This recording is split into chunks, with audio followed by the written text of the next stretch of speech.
So it was actually Mike Sullivan's old college coach, the legendary Jack Parker at Boston University. We'll put a picture of him up on the screen. There he is. Jack Parker used to say, and I'm paraphrasing here slightly, when two teams arrive at the arena for the game and they step off the bus that has the better players on it typically wins. Sounds simple. Is coaching important? Yes, of course. Is talent everything? No. But it sure makes a difference. And that was Coach Parker's point. Look, I want to get this out here in the open right away today. The Florida Panthers have better players overall. They are on a different trajectory than the Penguins. They were the better team in almost every area last night. But in their 5-4 overtime win over the defending Stanley Cup champions, the Florida Panthers, the Penguins did what today's NHL is all about. They found a way. They found a way to collect 2 points. They found a way to extend the winning streak. And most importantly, they found a way to keep the confidence train moving. Right now, that is paramount.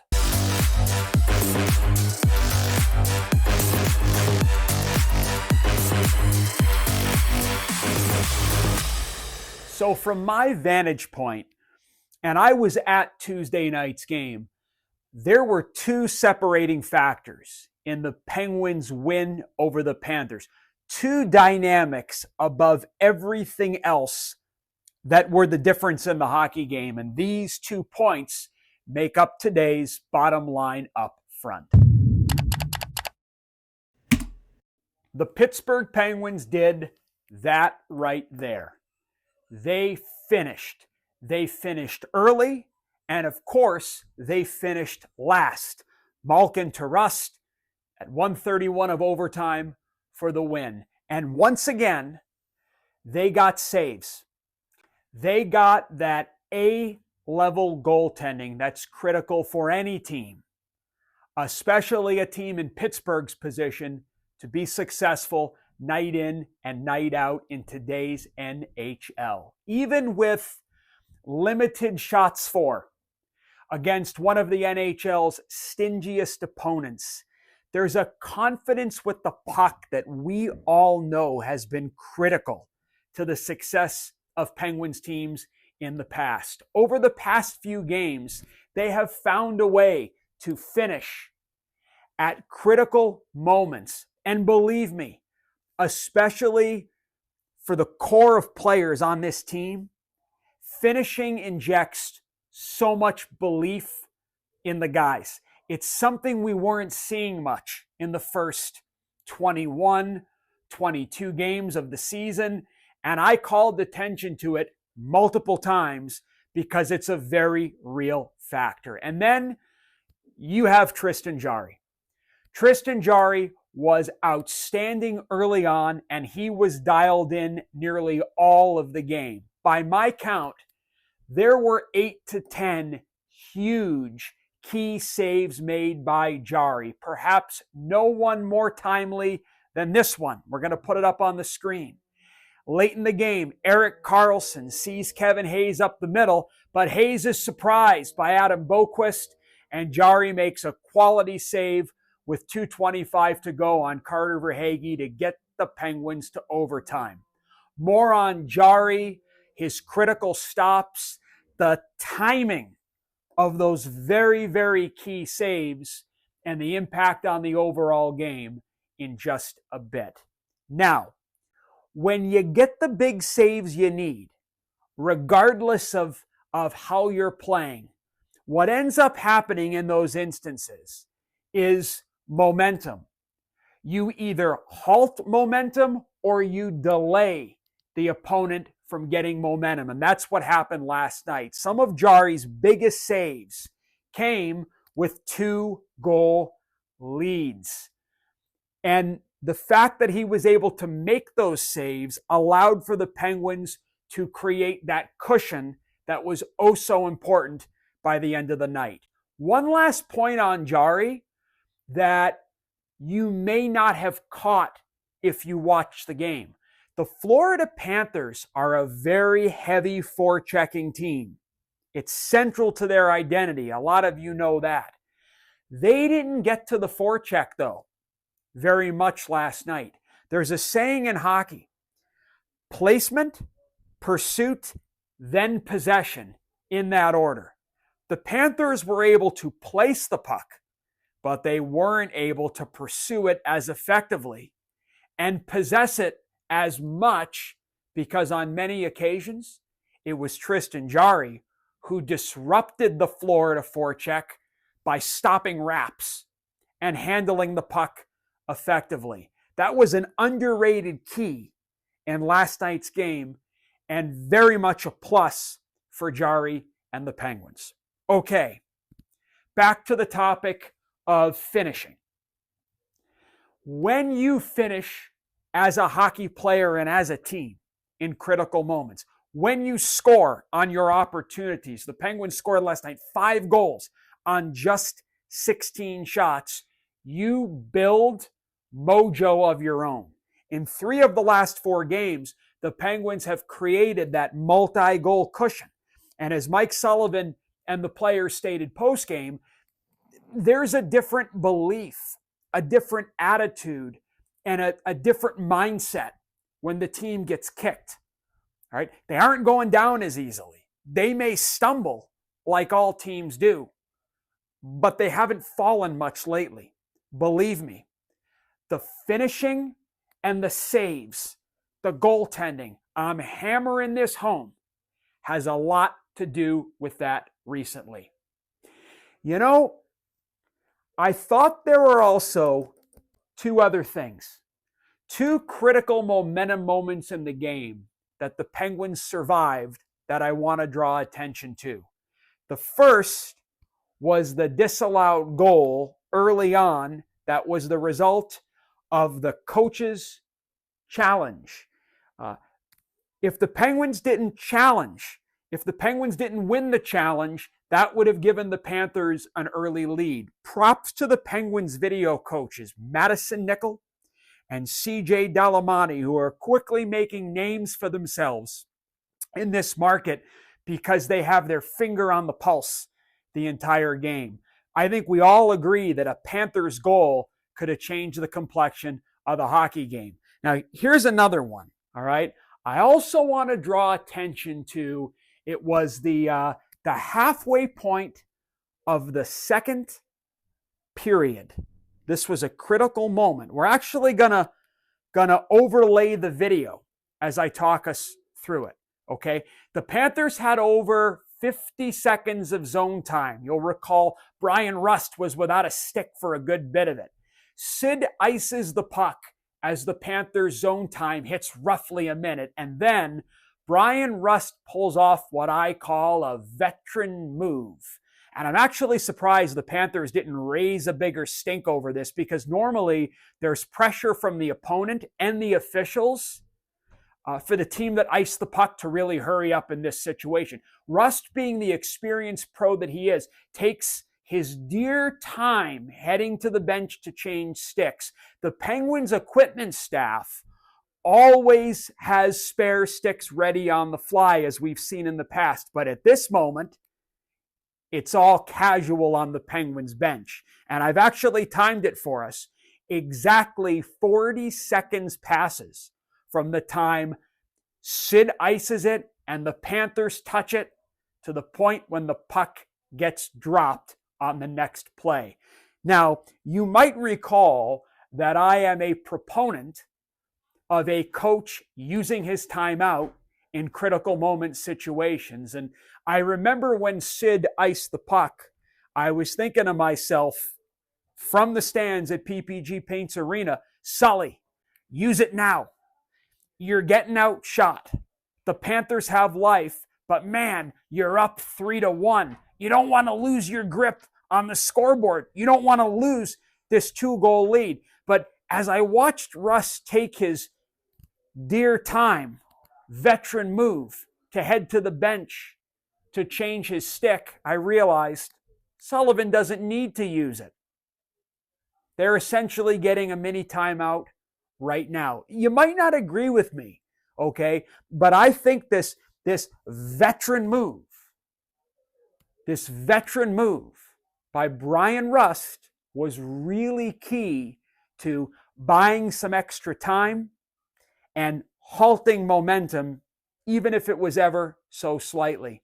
And what we're really talking about here, when we look back on Tuesday, it's that right there. Between the saves, the finishing, and these other points that I've made, it was a great momentum night for the Pittsburgh Penguins.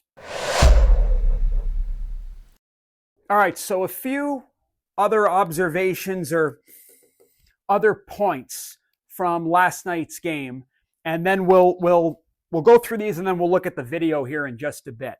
Let's start with the Florida Panthers. The Panthers didn't bring their, I'll call it, A-est of games. I acknowledge that. And goaltender Spencer Knight did fight the puck a bit. But that's what's got to happen, at least on occasion, if the Penguins are going to collect points against these better teams. When a top team doesn't bring their A game, the Pens need to win. They need to bank those points, plain and simple. If the P word, playoffs, is even going to be remotely in anyone's vocabulary, that's got to happen. So credit the Penguins for seizing the moment. Once the Panthers really got going late, yeah, you can see how good they are. They have a number of players who possess what I call thrust. Thrust is pure power. You can see, hear, and feel them coming. Again, credit Tristan Jarry for being a big reason for delaying the train from really barreling down the tracks.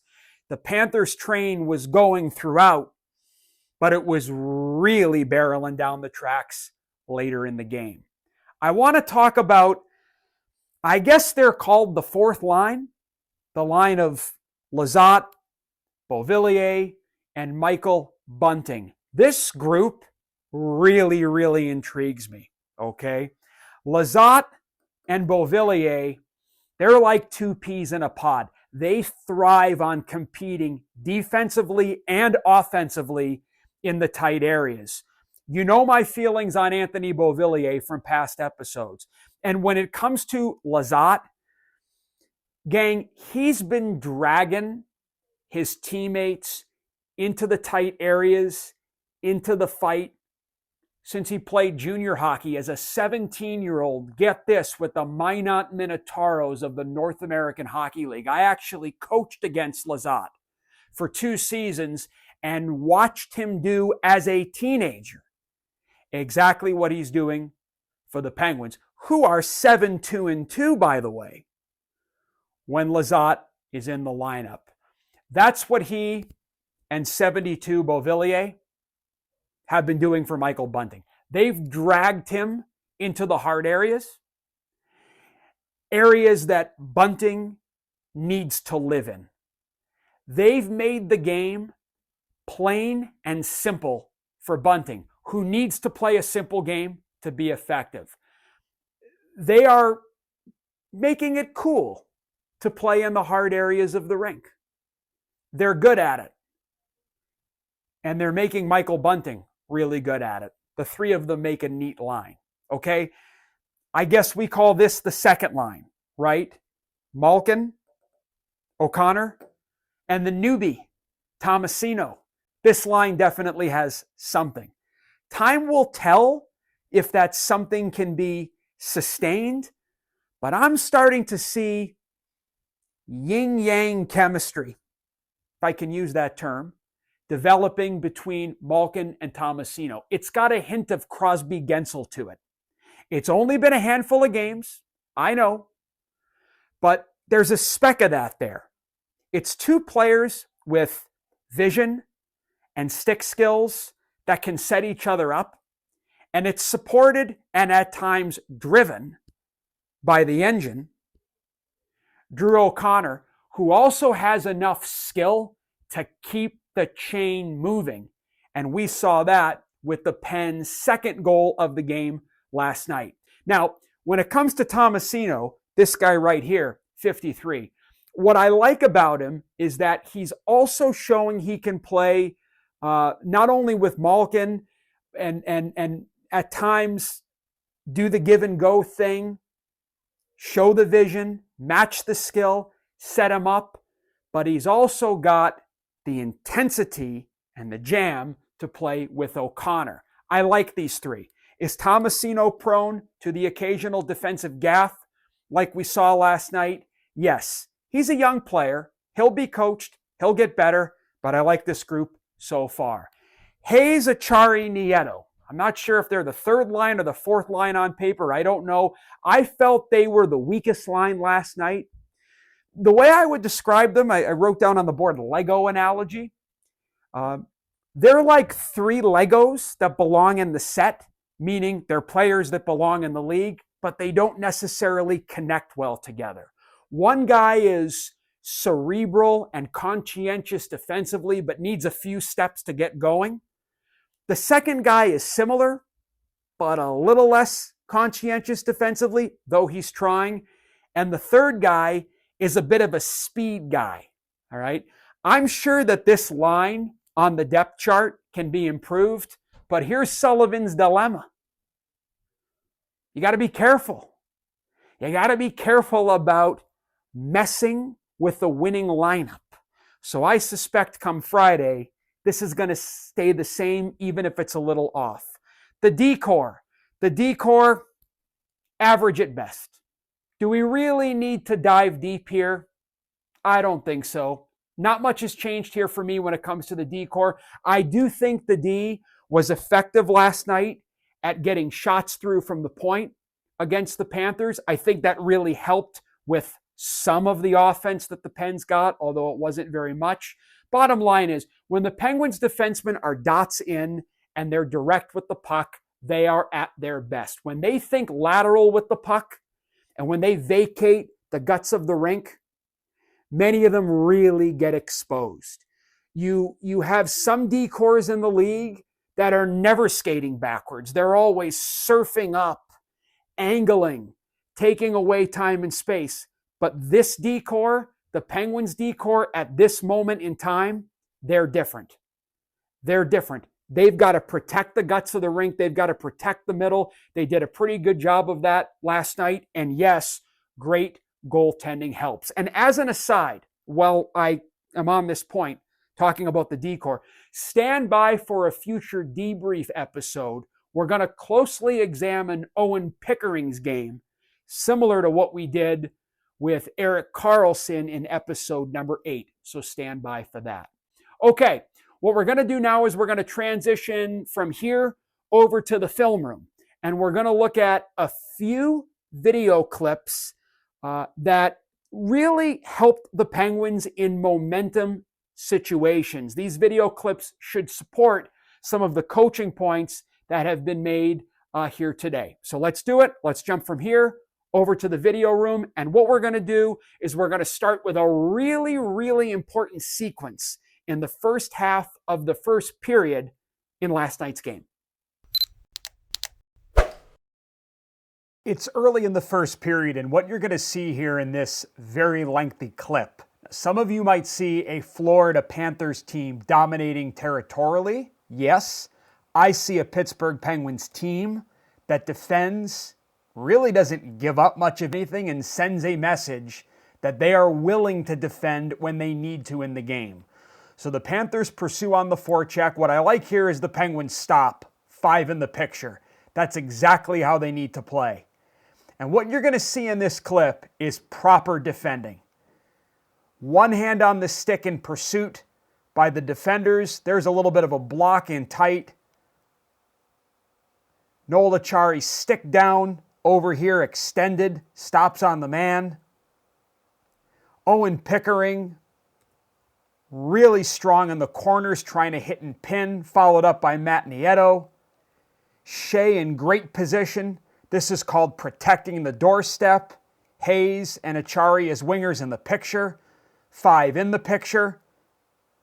Wingers are in the lanes. I love that Acciari has one hand on the stick extended, One hand on the stick extended by Pickering, trying to take away time and space.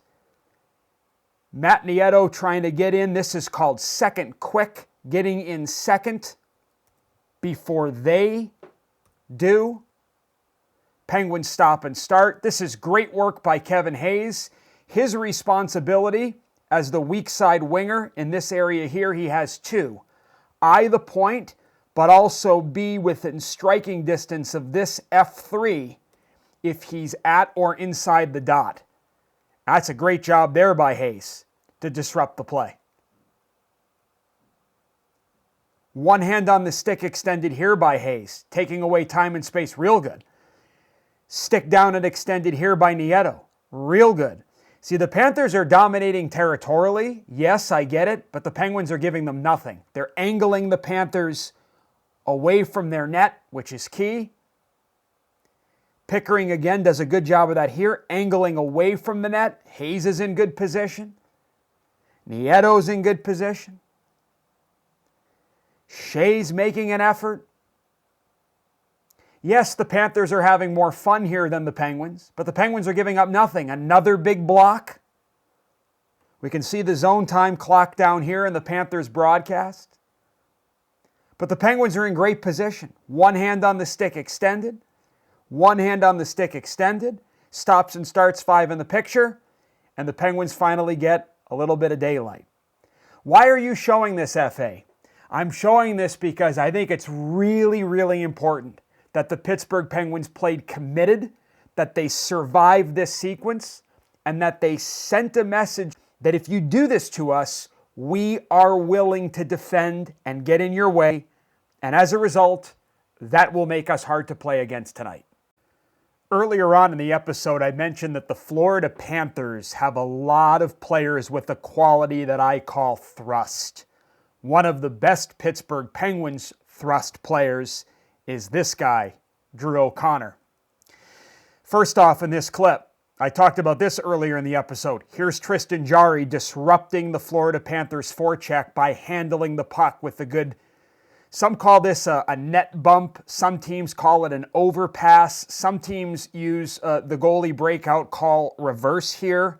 In any event, Tristan Jarry breaks up the forecheck. Good pass to the weak side D. The Penguins are out into the neutral zone, and I like O'Connor here. This clip when I was at the game caught my eye. This shift, pushing the puck, his eyes are up, little bit of deception. Again, eyes are up, scanning the rink. Puck is protected away from any Panther defender. Kick out to Tomasino. All right, this doesn't amount to much, but folks, this caught my eye. Just watching Drew O'Connor against a top team like the Panthers. Thrust, power, deception, bringing the puck up through the neutral zone. And again, what I really like about O'Connor is he can be the engine and the driver for Tomasino and Malkin, but he also has the talent and the ability to keep the chain moving, which is what we saw in that great goal that was scored by that line on Tuesday night. I'd like to show one more Drew O'Connor clip because I really noticed him last night. And if you're a youth hockey coach and you're watching this today, this is a great clip to show your players for a number of reasons. One being the importance of second effort. So the Penguins are forechecking in the neutral zone. Nice little quick touch by Owen Pickering to Drew O'Connor. What I love about O'Connor here, his eyes are up. He's low to the ice, but his eyes are up. He sees the pressure coming. He looks, he sees, he hears, he feels pressure. So what does he do? He immediately protects the puck. He turns his body, he gets his hip out in front, and he protects the puck. And not only does he keep it alive and not give it up, but he gets it to Tomasino. If you're Tomasino and you're new to the Penguins, you love the fact that you're playing with the future Hall of Famer Malkin, yes. But if I'm Tomasino, I love that I'm playing with a guy like Drew O'Connor, because he's just a great teammate that I think everybody wants to play with. Tomasino rims to the weak side, and what I really like here is that the three forwards are tight triangle in the offensive zone with close support. And they don't get anything out of this. But O'Connor caught my eye, and he caught my eye a lot in last night's game for doing good things that help the Penguins stay alive and set themselves up to win the hockey game. I talked about Michael Bunting earlier and how much I've enjoyed his game as of late because he's in the hard areas, and I credited this guy, Beauvillier, and the centerman on the line, Lizotte, for really dragging Bunting into the fight. More so than the Pittsburgh Penguins goal that Chris Letang scored that Bunting was on the ice for. This was actually my favorite Bunting clip of the game. So the Penguins win the draw. They push it back to the point. Shot from the point. I love the stick-on puck here by Bunting. I like that the puck actually hits him, as you can see. I like that he leads one hand on the stick. Love that. Stick-on puck. Penguins keep the play alive. And this is a great clip, too. If you're a youth hockey coach, you're getting a couple good clips today. I tell my players all the time, when in doubt, ass out. Meaning, turn your back on the puck, stick your lower half out, and protect it. Shield it. Keep it away from the opponent. Bunting comes up with it, rolls up the wall, kicks it low to high at the half wall, which is the cutoff, supports. And what I really like here, another rule that I use with my players, when the puck goes out to the point, if you're the lowest forward, your responsibility is to sprint to screen, get to the net front and screen the goalie. And here, you got Beauvillier and Lizotte on the inside. So if you're Bunting and you're on this line, you have no other choice but to play gritty and heavy, because your line mates are. It's three guys dragged into the fight. Again, Beauvillier, ass out. Bunting, ass out. Lizotte, ass out. Heavy. Puck is protected. D, punch from the point to keep the play alive. Beauvillier, ass out. Scooting. This is called protecting. Low to high. Chris Letang feels pressure. I call this an oar spin, where he gets the puck to his backhand, turns his back, ass out, and protects. This is a great puck protection clip. Here's Bunting again, lowest forward, sprint to screen, at the net. Beauvillier, time and space, shot, battle, scoring chance, scramble and tight, investment. The way that Bunting and this line needs to play. This is another shift in the game that I felt was important. I know the Penguins didn't have a lot of time in the O-zone, but I thought they maximized their time in the O-zone, and this is what I call an identity shift for Bunting and this fourth line that I am starting to like. Of course, no factor and no player was more central to last night's win than Tristan Jarry.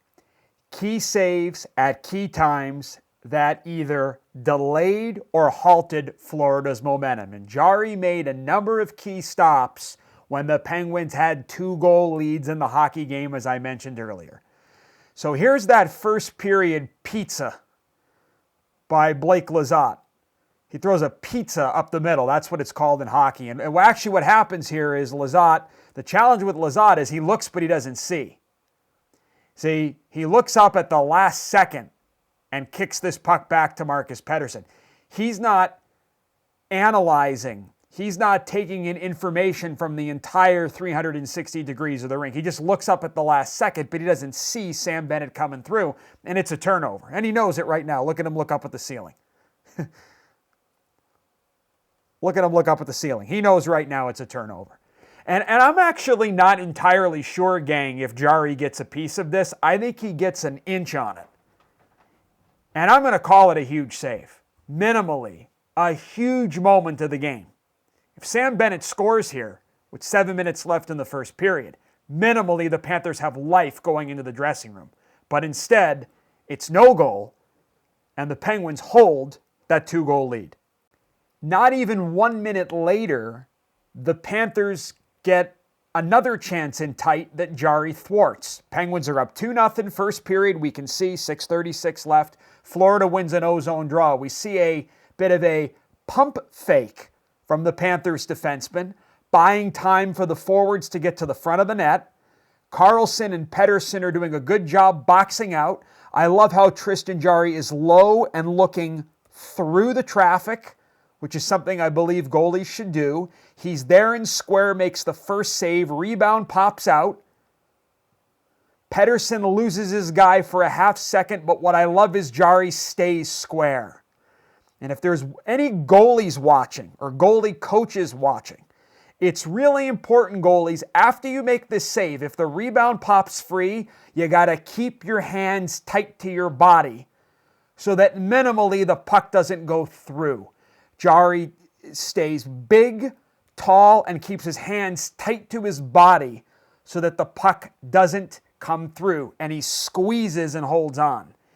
If the puck goes through or there's another rebound, maybe there's a goal, there's more chaos, there's a goal after that, who knows? The point is, another timely save with a 2-goal lead that halts Florida from getting any momentum, at least in this area where it counts on the scoreboard. All right, so that last save we looked at came right around a minute before this, so we're a minute later now. Jarry's going to make 2 big ones here. Penguins are coming off of a line change, so they're a little late to establish their forecheck, and Sam Bennett essentially breaks it. Enters the zone. What I like about Tristan Jarry here is he's poised, he's square, his hands and arms are tight to his body, he's compact, and his heels are right about where they should be in this instance, right on the edge of the blue paint of the crease. First save. Puck comes around the wall.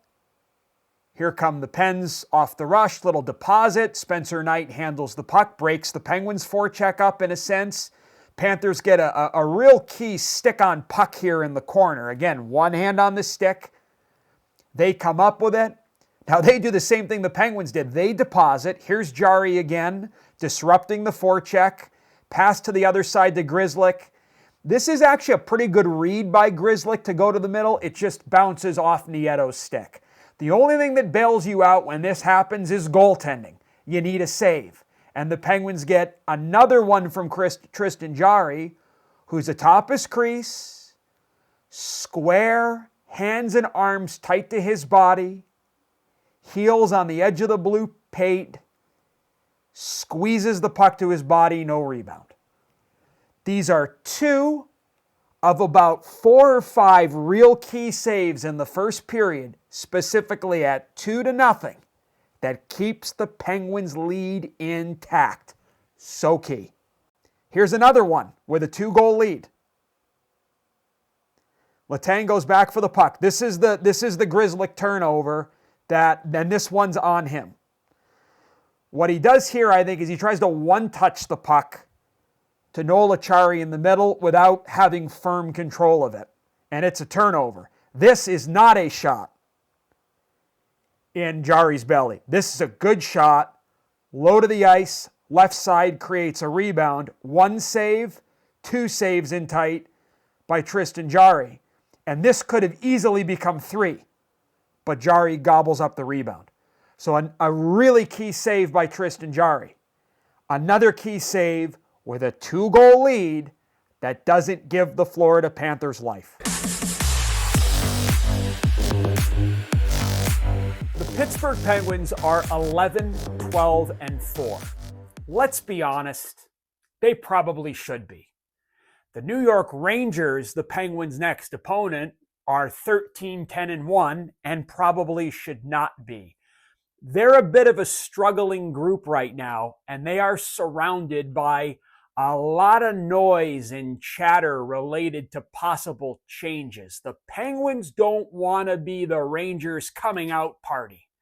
In simple terms, here's what the Penguins need to do to, 1, avoid that, and 2, give themselves the best possible chance to keep this winning streak going. First, they need to default north with the puck, particularly in transition.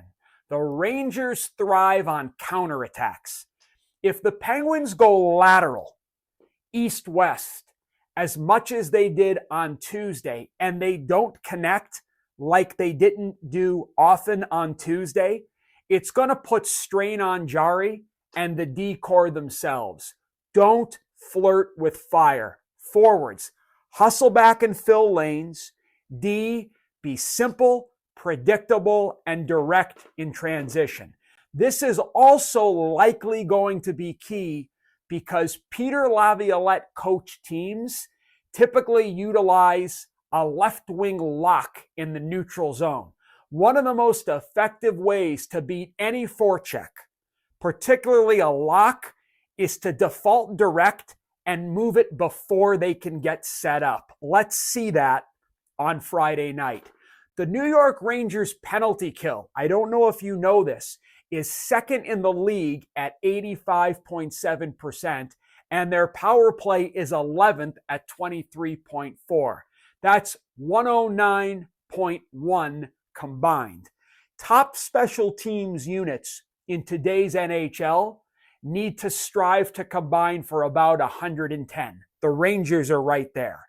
The Penguins, through pre-scouting, yes, effort, execution, they need to find a way to win the special teams battle. It's a tall order, but specialty teams is going to be really important. It's important every night, but especially in this one on Friday. And last point, or third key for success, if you will.